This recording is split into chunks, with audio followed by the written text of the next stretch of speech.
नमस्कार साथियों, ये रीट लेवल 1 का पर्यावरण अध्ययन का मॉडल पेपर नंबर 7 है। 6 मॉडल पेपर इससे पहले आ चुके हैं, जिनका लिंक आपको डिस्क्रिप्शन में और ऊपर आई बटन में मिल जाएगा। वहाँ से आप बाकी के मॉडल पेपर हल कर सकते हैं। और आप अपना स्कोर ज़रूर कमेंट करके बताइए कि क्या स्कोर आपने गेन किया। ऑल द बेस्ट आपको। और आपसे मेरी एक रिक्वेस्ट है कि आपने अभी तक यदि चैनल को सब्सक्राइब नहीं किया है तो चैनल को सब्सक्राइब करके बेल आइकन को क्लिक कर ले, ताकि आने वाली हर वीडियो का नोटिफिकेशन आपको मिलता रहे। शुरू करते हैं। पहला प्रश्न, जंतु तथा पादप अपशिष्ट जैव निम्नीकरण से प्रदान करते हैं। Biogas, water gas, hydrogen gas या उपरोक्त सभी।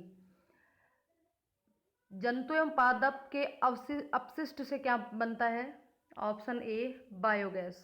नेक्स्ट प्रश्न, मांड गीत राजस्थान के किस क्षेत्र से जुड़ा हुआ है? अलवर, जयपुर, बीकानेर, बाड़मेर। तो इसका सही जवाब क्या है? इसका सही जवाब है ऑप्शन सी बीकानेर। यहाँ पे आपको राजस्थान के मांड गायिकी का नाम बताना है। जो गायिका है मांड गायिका, उनका नाम बताना है। क्या नाम है? प्रसिद्ध मांड गायिका राजस्थान की।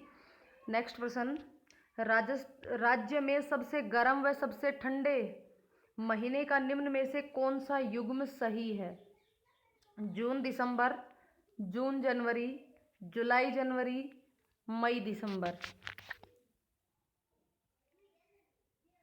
सबसे गर्म और सबसे ठंडा। तो देखिए, इसका सही जवाब होगा ऑप्शन बी जून जनवरी। जून जनवरी। नेक्स्ट प्रश्न, गमले में रखे गए घरों में साज सज्जा की सामग्री के कृत्रिम परितंत्र को कहते हैं। Herbarium, equilibrium, hydroponics, Videocon. साज सज्जा की जो सामग्री रखी जाती है उनको कहते हैं हर्बेरियम।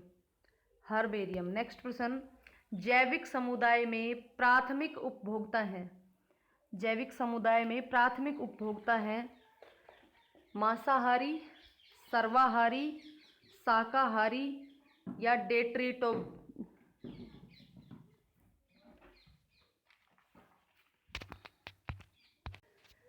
जैव समुदाय का प्राथमिक उपभोक्ता कौन है? इसका सही जवाब होगा ऑप्शन सी शाकाहारी। देखिए, सबसे पहला जो प्राथमिक उपभोक्ता होता है वो स्वयं अपना उत्पाद खुद बनाता है और खुद ही खाता है, तो वो होता है निर्माता। जो प्राथमिक उपभोक्ता होता है तो वो शाकाहारी होता है। और उसको जिसको कि हम हर्मीवोर्स भी कहते हैं। ठीक है। दूसरा जो द्वितीयक उपभोक्ता होता है, जो कि प्राथमिक उपभोक्ता का भक्षण करता है, वो प्राथमिक मांसाहारी होता है। मांसाहारी को कहते हैं कार्निवोर्स। उसके बाद सर्वाहारी होता है, जो तीसरा उपभोक्ता होता है वो द्वितीयक उपभोक्ता को खाता है, तो वो भी मांसाहारी हुआ। जो शाकाहारी हैं उसको हम कहते हैं हर्मीवोर्स, मांसाहारी को कहते हैं कार्निवोर्स, और जो दोनों चीज़ खाता है वो होता है ओमनिवोर्स। यहाँ पे डेट्रिटिवोर्स ये कुछ नहीं होता। तो इसका सही जवाब होगा ऑप्शन सी। यदि आपको ऑप्शन में कार्निवोर्स, हर्मीवोर्स और ओमनिवोर्स मिले तो ये आपको थोड़ा पता होना चाहिए। नेक्स्ट प्रश्न, प्याज, आलू, अदरक ये क्या है? जड़ है कि तना है कि अपस्थानिक जड़ें हैं या शल्क पत्र हैं? प्याज, आलू और अदरक, तो ये तीनों ही तना है जो कि जमीन के अंदर रहता है। नेक्स्ट प्रश्न, चिपको आंदोलन के प्रणेता हैं हेमवती नंदन बहुगुणा, सुंदरलाल बहुगुणा, मदर टेरेसा या महात्मा गांधी। तो चिपको आंदोलन के प्रणेता कौन है? Option B Sundarlal Bahuguna. Next प्रश्न, भूकंप की तीव्रता नापने वाले यंत्र को क्या कहते हैं? फिजियोग्राफ, सिस्मोग्राफ, कार्डियोग्राफ या बैराग्राफ। तो सही ऑप्शन है ऑप्शन बी सिस्मोग्राफ। नेक्स्ट, एक जागरूक नागरिक होने के नाते आप समाज में व्याप्त दहेज प्रथा को नियंत्रित करने के लिए कौन सा सुझाव देना पसंद करेंगे? ऑप्शन ए 1961 ईस्वी में दहेज उन्मूलन अधिकारों को कठोरता के साथ लागू किया जाए, लोगों में जन चेतना लाई जाए, युवक एवं युवतियों को बिना दहेज के विवाह के लिए आगे आना चाहिए। न्यायालय के द्वारा दहेज अपराधियों को कठोर दंड दिया जाना चाहिए। देखिए, यूं तो देखने से सारे ही सही लग रहे हैं, लेकिन यहाँ पे हमारी बात हो रही है कि एक जागरूक नागरिक होने के नाते आप समाज में व्याप्त दहेज प्रथा को नियंत्रित करने के लिए कौन सा सुझाव देना पसंद करेंगे। तो देखिए, जो दहेज उन्मूलन जो है उसका कठोरता से अधिकारों को कठोरता के साथ लागू किया जाए, ये तो ऑलरेडी लागू है। यदि दहेज के खिलाफ अगर कोई मामला दर्ज होता है तो कठोरता से ही पेश आया जाता है और यहाँ पर कठोर दंड ही दिया जाता है। तो ये दोनों तो पहले से ही लागू हैं। अब बच गई बी और सी की बात। लोगों में जन चेतना लाई जाए। यूं कहने को तो सभी कहते हैं दहेज नहीं लेना चाहिए, दहेज नहीं देना चाहिए, लेकिन फिर भी लोग ऐसा करते हैं। तो अब हम क्या कर सकते हैं कि हम जो युवा व्यक्ति और युवक और युवतियां हैं वो बिना दहेज के अपना विवाह के लिए अड़ जाएं, तो यहाँ पर इसका जो ये दहेज प्रथा का उन्मूलन हो सकता है। तो इसका सही जवाब होगा ऑप्शन सी। नेक्स्ट प्रश्न, राजस्थान लघु उद्योग निगम की स्थापना कब हुई। 3 जून 1963, 3 जून 1962, 3 जून 1961, 3 जून 1960। तो सही जवाब होगा ऑप्शन सी, 3 जून 1961। जो राजस्थान लघु उद्योग निगम है इसकी स्थापना राज्य सरकार के उपक्रम के अंतर्गत हुई थी, राज्य सरकार के उपक्रम के रूप में 1961 में, और इसको 1975 में इसको पब्लिक सेक्टर के रूप में यानी कि पब्लिक लिमिटेड कंपनी का दर्जा इसको दे दिया गया। इसका काम क्या था, ये जो हस्तशिल्प था उसको बढ़ावा देने के लिए इसकी स्थापना हुई थी और इसका मुख्यालय जो है वो जयपुर में है। राजस्थान में कपास को ग्रामीण क्षेत्र में क्या कहा जाता है, मैक्रोनी, कोडरा, बनिया या बेजन। तो देखिए आप, ये तो बिल्कुल सिंपल सा प्रश्न है। राजस्थान में कपास को क्या कहते हैं, बनिया भी कहते हैं, बनिया। नेक्स्ट प्रश्न, उपसौर की स्थिति में क्या होता है। पृथ्वी व सूर्य के मध्य की दूरी पर कोई प्रभाव नहीं पड़ता। पृथ्वी चंद्रमा से निकटतम दूरी पर होती है। पृथ्वी सूर्य से निकटतम दूरी पर स्थित होती है, या इनमें से कोई भी नहीं। तो देखिए यहाँ पे उपसौर की स्थिति होता क्या है कि पृथ्वी जब सूर्य के चारों तरफ परिक्रमा करती है तो बीच में सूर्य उसके केंद्र पर होता है। यदि इसको ये माना जाए कि पृथ्वी एक वृत्ताकार कक्षा में परिक्रमा करती है तब तो सूर्य उसके सेंटर पे होगा, लेकिन पृथ्वी जो है इसकी परिक्रमा कर जो चारों तरफ सूर्य के चारों तरफ परिक्रमा करती है तो वो पथ जो है वो दीर्घ वृत्ताकार होता है। और उस केस में ये सूर्य जो है पृथ्वी जो है सूर्य के एक बार बहुत ही निकट आती है और एक कंडीशन ऐसी होती है जहाँ सूर्य से काफ़ी दूर होती है। जब पृथ्वी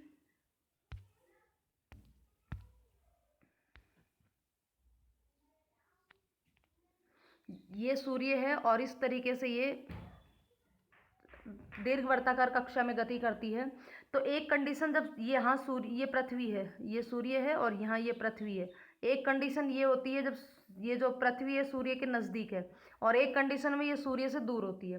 तो जब सूर्य के नज़दीक होती है पृथ्वी उस केस को कहते हैं उपसौर, और जब सूर्य से दूर होती है पृथ्वी तो उस केस को कहते हैं हम अपसौर। जो उपसौर होता है, उपसौर जो होता है वो कब पड़ता है, उपसौर पड़ता है 3 जनवरी को। 3 जनवरी को जब पृथ्वी सूर्य के सबसे नज़दीक होती है वह 3 जनवरी के दिन होती है, और उस समय पृथ्वी और सूर्य के मध्य की जो दूरी है वो 14.70 करोड़ किलोमीटर इनके मध्य की दूरी होती है। और जब ये सूर्य और पृथ्वी जब एक दूसरे से अधिकतम दूरी पर होते हैं उसको कहते हैं अपसौर, और उस केस में सूर्य और पृथ्वी के बीच की दूरी 15.2 करोड़ किलोमीटर होती है। और यह जो स्थिति बनती है यह 4 जुलाई के दिन बनती है। अपसौर की स्थिति 4 जुलाई के दिन और उपसौर की स्थिति है वो 3 जनवरी के दिन बनती है। तो इसका सही जवाब होगा जब पृथ्वी सूर्य से निकटतम दूरी पर स्थित होती है उस केस में उपसौर होता है।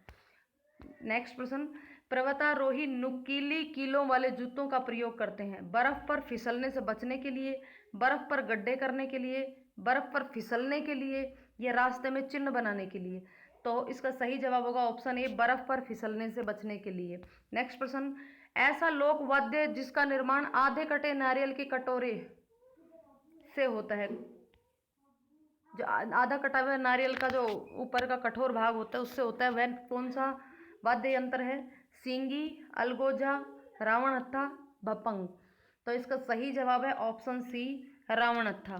देखिए, ऐसा माना जाता है कि जो रावण हत्था वाद्य यंत्र है इसका निर्माण रावण जब शिव को प्रसन्न करने के लिए भक्ति कर रहे थे, रावण शिव की उपासना कर रहे थे, उस समय रावण ने इसका उपयोग किया था, उन्होंने इसका निर्माण करवाया था, इसीलिए इसका नाम रावण हत्था इसका नाम पड़ा। और ऐसा माना जाता है कि जब ये हनुमान जी जब लंका गए थे उस समय ये लंका से इस रावण हत्थे को भारत लेके आए थे। नेक्स्ट प्रश्न, इसका सही जवाब होगा रावण हत्था। नेक्स्ट प्रश्न, राजस्थान में प्रसिद्ध पुष्कर का मेला किस तिथि को आयोजित किया जाता है? तो राजस्थान में प्रसिद्ध पुष्कर का मेला किस तिथि को आयोजित किया जाता है? वैशाख पूर्णिमा को, कार्तिक पूर्णिमा को, चैत्र पूर्णिमा को या फाल्गुन पूर्णिमा को? तो इसका सही जवाब होगा ऑप्शन बी, कार्तिक पूर्णिमा को पुष्कर मेला आयोजित किया जाता है, जो कि कौन से जिले में है? अजमेर जिले में है। अजमेर से लगभग 11 किलोमीटर दूर। नेक्स्ट प्रश्न, सड़क पर जेब्रा क्रॉसिंग पर रुकना चाहिए। जेब्रा क्रॉसिंग से पहले, जेब्रा क्रॉसिंग के बाद या जेब्रा क्रॉसिंग के ऊपर, या इनमें से कोई नहीं। देखिए, जेब्रा क्रॉसिंग जो है वो पैदल चलने वालों के लिए बनाई जाती है, तो हमेशा इस पर कहाँ रुकना चाहिए? जेब्रा क्रॉसिंग से पहले। तो इसका सही जवाब होगा ऑप्शन ए, जेब्रा क्रॉसिंग से पहले। नेक्स्ट प्रश्न, संचार क्रांति का एक दुष्प्रभाव है उदारीकरण, भूमंडलीकरण, एक व दो दोनों, बहुराष्ट्रीय कंपनियों द्वारा गरीबों का शोषण।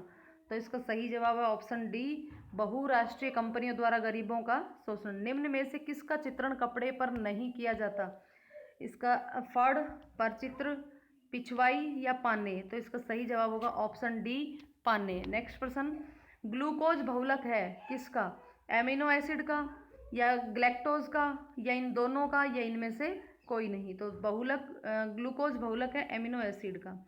नेक्स्ट प्रश्न, निम्न में से पेचिश रोग के लक्षण नहीं है? पेट में तेज दर्द होना, श्लेष्मा और रक्त की धारिता से पतला मल आना,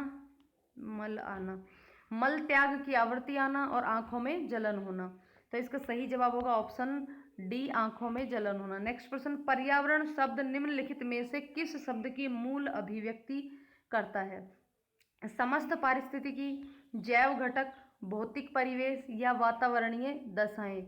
तो पर्यावरण के अंदर समस्त पारिस्थितिकी समाहित होती है, तो इसका सही जवाब होगा ऑप्शन ए, समस्त पारिस्थितिकी। पर्यावरण शिक्षा से आपका क्या अभिप्राय है? विद्यार्थियों पर अतिरिक्त बोझ डालकर उन्हें व्यस्त रखना, विद्यार्थियों को पर्यावरण का ज्ञान हो जाए, विद्यार्थियों का मनोरंजन हो, पर्यावरण को दूषित होने से बचाया जाए। तो यहाँ पे पर्यावरण शिक्षा से अभिप्राय, वैसे तो ये दोनों ही होने चाहिए, बी और डी इसका आंसर होना चाहिए दोनों। विद्यार्थियों को पर्यावरण का ज्ञान भी हो जाए और पर्यावरण को दूषित होने से बचाया जाए। नेक्स्ट प्रश्न, सीखने की प्रभावी विधि है? स्वयं करके, निरीक्षण द्वारा, परीक्षण द्वारा तथा ये चारों ही? तो इसका सही जवाब होगा ऑप्शन ए, स्वयं करके। स्वयं करके सबसे अच्छा सीखा जाता है। नेक्स्ट प्रश्न, मानव जीवन के लिए आवश्यक वस्तुओं, गैस, ईंधन आदि को पर्यावरण विषय में सम्मिलित करने का मुख्य कारण क्या है? संरक्षण के लिए, उपलब्धता जानने के लिए, नष्ट करने के लिए, उपयोग पर रोकथाम करने के लिए? पर्यावरण में गैस, ईंधन आदि को पर्यावरण विषय में शामिल करने का जो मुख्य उद्देश्य है वह है इन सब चीज़ों का संरक्षण करने के लिए। नेक्स्ट प्रश्न, प्राथमिक स्तर पर आकलन में शामिल होने चाहिए छोटे बच्चों को उत्तीर्ण तथा अनुत्तीर्ण की श्रेणी के अंतर्गत आकलन के लिए प्रत्येक सप्ताह गृह कार्य और कक्षा कार्य, शिक्षण द्वारा सतत एवं संरचनात्मक तरीके से किए गए अवलोकन को बच्चे और अभिभावकों के साथ बांटना, प्रत्येक सप्ताह औपचारिक परीक्षाएं एवं खेल तथा उन्हें प्रगति पत्र में दर्ज करना, अर्धवार्षिक एवं वर्ष के अंत में वार्षिक परीक्षाएं करवाना। प्राथमिक स्तर पर आकलन में शामिल। तो देखिए यहाँ पे सही जवाब होगा ऑप्शन बी, शिक्षण द्वारा सतत एवं संरचनात्मक तरीके से किए गए अवलोकन को बच्चों और अभिभावकों के साथ बांटना। यही अभी फिलहाल जो लागू हो रखा है सतत एवं समग्र एवं सतत शिक्षा जो लागू हो रखी है CCA, वो इसी पर बेस्ड है। नेक्स्ट, समाचार पढ़ते समय छात्रों को सबसे अधिक किस प्रकार के समाचारों पर ध्यान देना चाहिए? दुर्घटना संबंधित, पर्यावरण संबंधित, रोजगार संबंधित या राजनीति संबंधित? तो यहाँ पे ऑप्शन बी, पर्यावरण से संबंधित। नेक्स्ट प्रश्न, विद्यालय में आयोजित की जाने वाली विभिन्न पाठ्य सहगामी क्रियाओं के बारे में आपकी क्या राय है? ये भी शिक्षा के आवश्यक अंग हैं। इनमें पठन पाठन में बाधा पड़ती है। इनसे बच्चों में सामाजिक गुण और सहभागिता का विकास होता है। इनमें बच्चों और अध्यापकों का मनोरंजन होता है। तो जो भी विद्यालय में आयोजन किया जाता है पाठ्य सहगामी क्रियाओं का, वो इसलिए किया जाता है ताकि उसके माध्यम से बच्चों में सामाजिक और सहभागिता का विकास किया जाए, यानी कि बच्चे का सर्वांगीण विकास होना चाहिए, जिसके लिए इन सब चीज़ों की भी आवश्यकता है। तो इसका ऑप्शन सी सही जवाब होगा। नेक्स्ट प्रश्न, प्राथमिक स्तर पर पर्यावरण शिक्षा के माध्यम से समस्याओं के निवारण के लिए कौन सा सुझाव सही है? प्राथमिक स्तर पर पर्यावरण शिक्षा के माध्यम से समस्याओं के निवारण के लिए कौन सा सुझाव सही है? शिक्षा का माध्यम हिंदी होना चाहिए, शिक्षा का माध्यम अंग्रेजी होना चाहिए, शिक्षा का माध्यम मातृभाषा होना चाहिए, या फिर अंग्रेजी और हिंदी दोनों होना चाहिए? तो इसका सही जवाब होगा ऑप्शन सी, शिक्षा का माध्यम मातृभाषा होनी चाहिए ताकि बच्चे उस चीज़ को आसानी से अच्छी तरीके से समझ सके। नेक्स्ट प्रश्न, पर्यावरण शिक्षण की समस्याओं को दूर करने के लिए आप क्या तरीका अपनाएंगे? विषय को पाठ्यक्रम से हटा देंगे, विषय के शिक्षण के लिए अतिरिक्त समय देंगे, छात्रों में विषय के प्रति सकारात्मक दृष्टिकोण विकसित करेंगे, या फिर इनमें से कुछ नहीं करेंगे? तो इसका ऑप्शन सी सही ऑप्शन है, छात्र में विषय के प्रति सकारात्मक दृष्टिकोण विकसित करेंगे। नेक्स्ट प्रश्न, पर्यावरण में किसी अच्छे गृह कार्य को मुख्यतः किस पर केंद्रित होना चाहिए?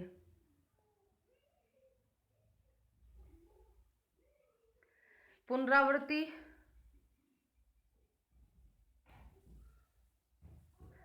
मास्टरी लर्निंग, विस्तारित अधिगम के लिए चुनौतियां और उत्तेजना, और समय का सदुपयोग। अच्छे गृह कार्य को मुख्यतः किस पर केंद्रित होना चाहिए? विस्तारित अधिगम के लिए चुनौतियां और उत्तेजना। तो इसका सही जवाब होगा ऑप्शन सी। ये थे आपके 30 प्रश्न। उम्मीद है आपको इन प्रश्नों के जवाब आते होंगे। अपना स्कोर लिख दीजिएगा। वीडियो को अंत तक देखने के लिए धन्यवाद।